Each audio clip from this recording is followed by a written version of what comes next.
exit sign, guide people toward exits and safe zones during emergencies, and fifth, maintain electrical safety. Regularly inspect electrical system and equipment for faults. Danger or hazard for the workplace. Caution signs, warning signs are there to warn you of dangers. Then the hazards.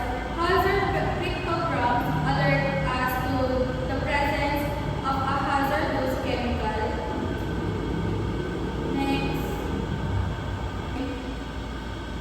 Biological hazard. These are substances that pose a potential danger or risk to human life.